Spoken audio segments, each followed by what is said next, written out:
And here's Taba in the final stages. The Santa Anita Derby goes to Taba.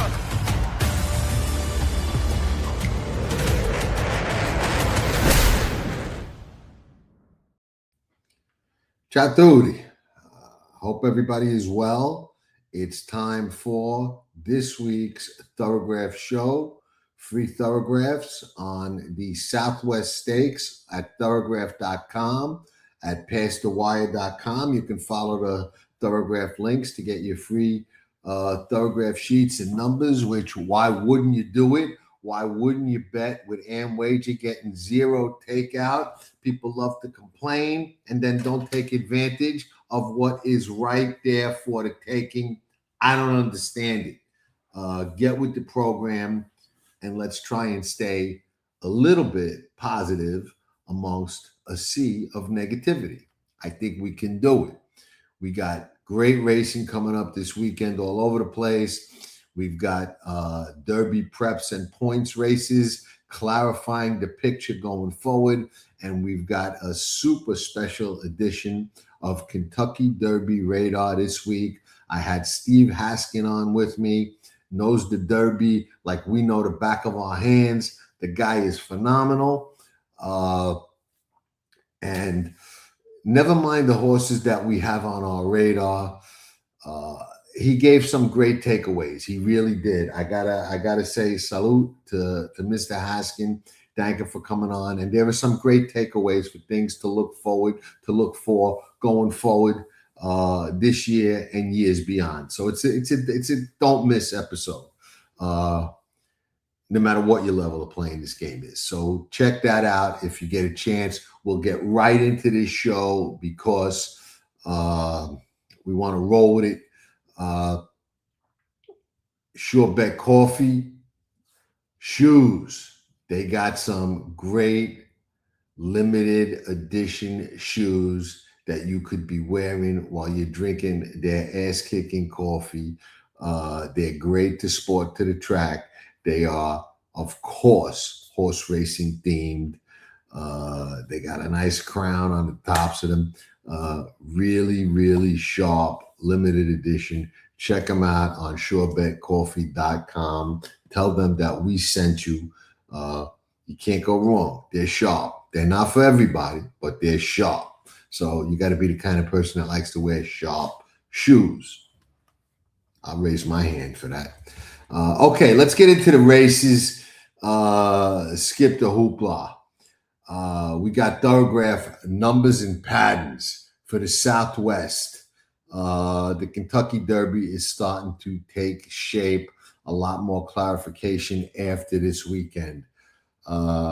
Reclamation for Christopher Davis. We got a 12 1/4 at 2 and an 8 1/2 at 3. Nice progression, just 2 starts. Should go forward off that 8 1/2. Is that going to be fast enough if he goes the expected 3 or 4 points forward? I don't know. Whoa, here's an eye catcher. The code 1 1/4 at Oaklawn Park in December. Fast race for a debut for any horse. Now stretches out. We got a fast one here. What are you going to say? Where is he going to go off that 1 1/4? Usually they go forward second time out, but that's a fast race for a barn that I am not really all that familiar with. My gut tells me regresses off that fast race and getting thrown to the wolves and getting asked to stretch out.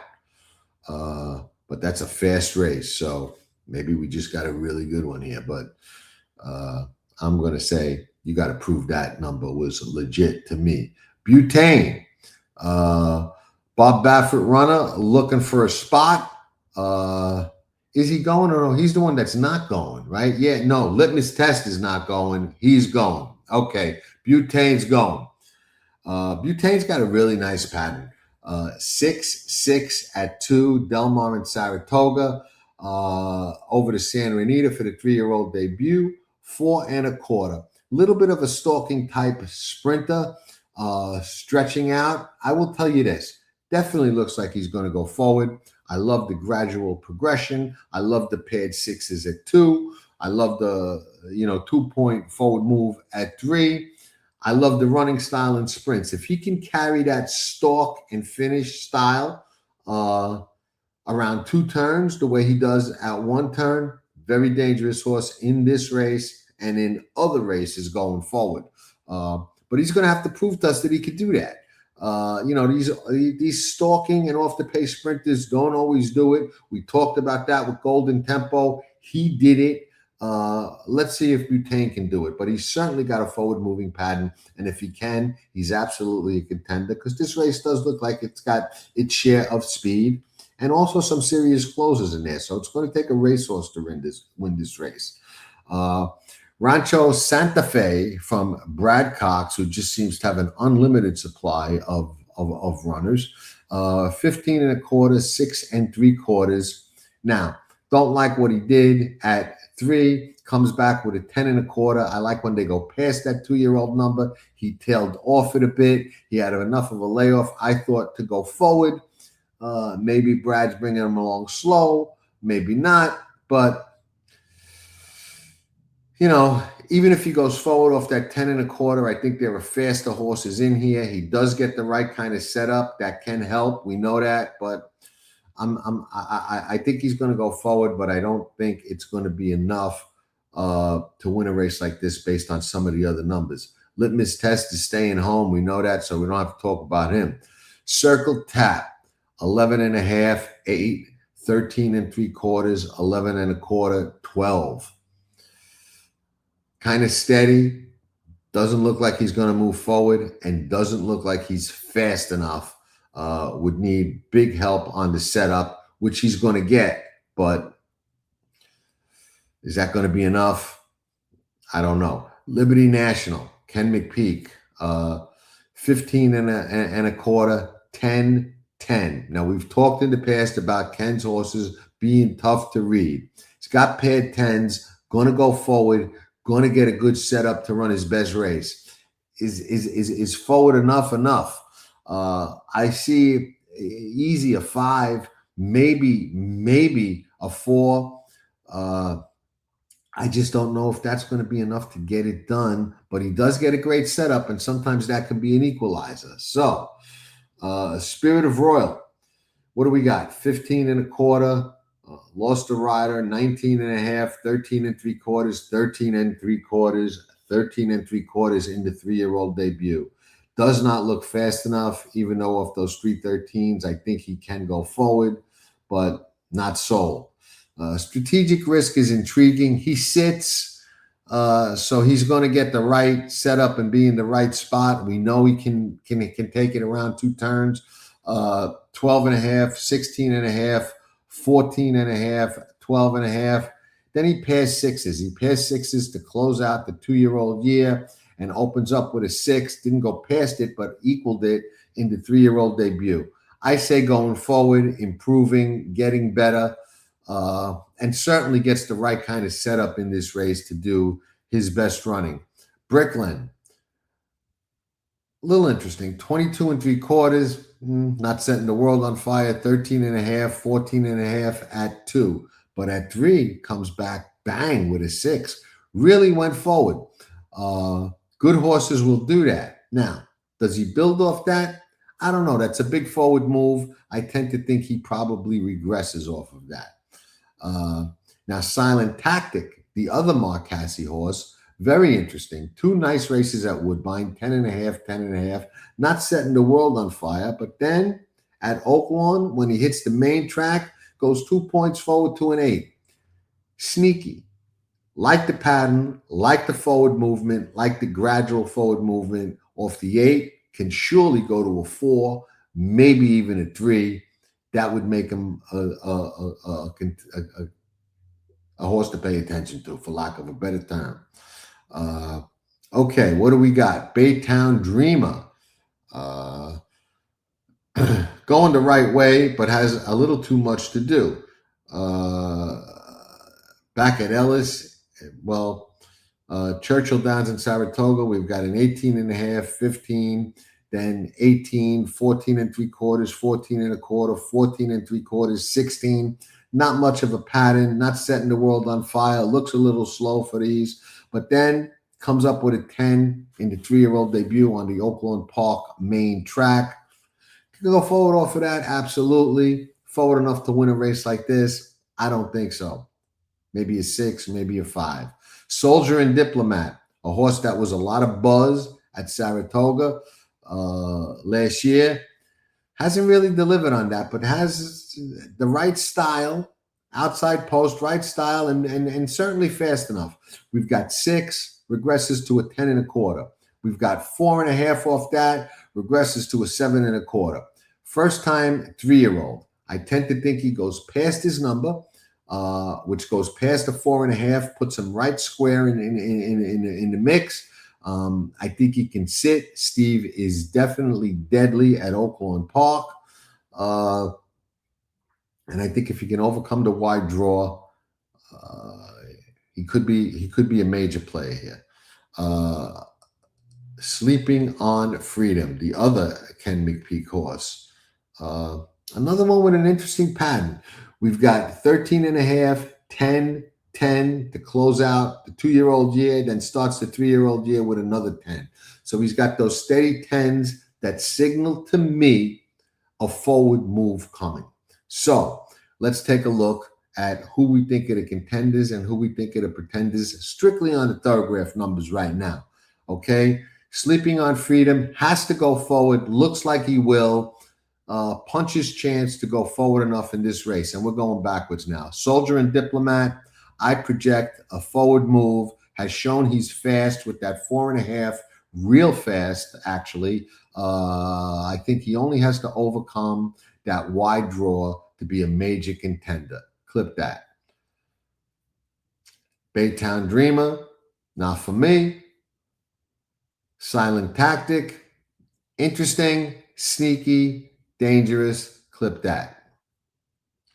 Bricklin, I thought was going to regress and or bounce. Call it what you like. Strategic risk, obvious contender. He's got those paired 6s to end the other year, the 2-year-old year, and start the 3-year-old year. Obviously can do plenty of damage. Spirit of Royal, not for me. Liberty National, I can't vote him out. Gets the right setup. I think he needs to be a little faster, but it's the 3-year-old debut. Can definitely go forward. I'm going to say a yay on him. Circle Tap, didn't like the way he was going. Litmus Test is staying home. Rancho Santa Fe, didn't love the pattern, but gets the right setup, but didn't love the pattern. Butane. To me, Butane, the major question is, can he maintain that form going around 2 turns where he can stalk and finish a little bit like he does in those sprints? If he does, major player in this race and other races going forward. Clip that. The Code, very fast race in the debut. 1 1/4 is extremely fast at any level. Signals a potentially serious racehorse, but stretching out, being thrown to the wolves. I'm calling for the opposite of the forward progression in the second start, and I'm going to say bounces off that very, very fast race in the debut. Clip that. Reclamation, getting better, but in my opinion, not fast enough to get the job done here. So that's how I see the Thorograph numbers and patterns for the Southwest. We'll take a quick high-level look at the past performances, see what they tell us, and if they change our opinion on anything. Reclamation, 2 sprints, improved in that second start, has to improve a little too much for my liking in this race, getting thrown to the wolves off the maiden race. Monster race for the Code, first time out, 109-2. Came home, just looked full of run, 9-5. So they knew he can run. He's a Speightstown. I'm going to have to see it. I'm not going to believe it off the one race. He's going to have to prove it. Get Saez. Going to be part of what I project to be a fast pace. Butane, like I said, he's got to maintain that ability to finish the way he does in sprints in a route.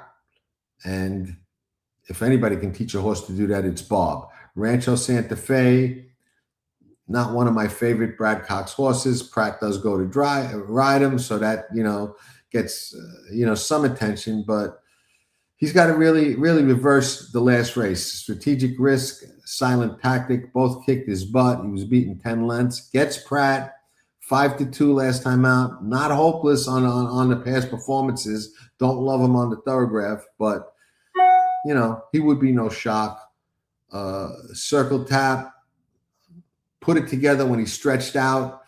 I like that. I just don't think he's necessarily fast enough. Liberty National, intriguing. Going to get the right setup. Going to be running late.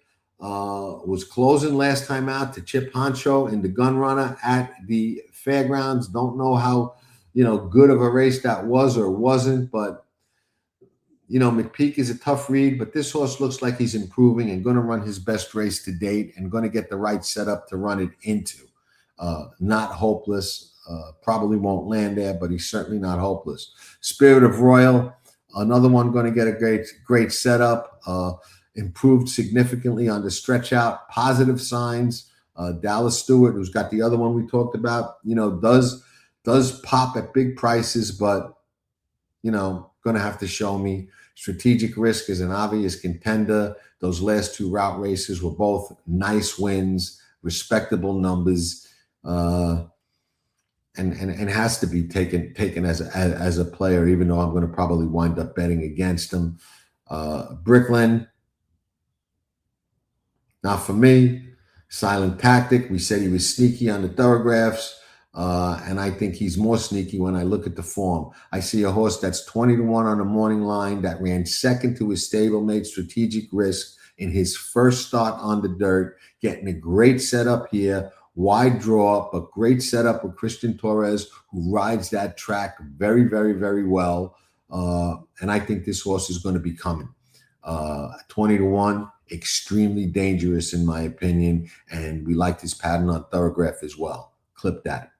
Baytown Dreamer, not for me, even though he was third in the Smarty Jones Strategic Risk last time out, and his dirt experience is limited and improving. He's not for me. Soldier and Diplomat, I think, is extremely dangerous. The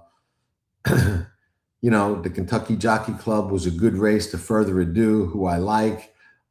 He can sit. He's just got to overcome that 13 post, which is not the easiest thing to do. But if anybody can figure out a way to do it, it's probably Jose Ortiz, who is riding him. So dangerous. And there you have my take on the Thorograph Numbers and Patterns and on a high-level, rapid-fire look at the past performances for the Southwest Stakes at Oaklawn Park. Our CHR computer model, deep dive, analytic reports have been spot on. You can get them for free if you're a member of Tracking Trips right now on Past the Wire. You can go on Past the Wire now and see last week's report and the weeks before report on how spot on they are. We'll see if they are as spot on this week as they have been, because so far it's been phenomenal and a very worthy investment in our developing this computer model that we're going to say CAW our way, and we're going to fight some of these CAW teams having as much information as they do, analyzed in a manner very similar to what they do. Ain't nobody going to have nothing on us. Ride with us, you certainly will not starve. Now, hopefully there's enough races this week where we can take our shots, get in and get out, and run away with the money. Oh, yeah.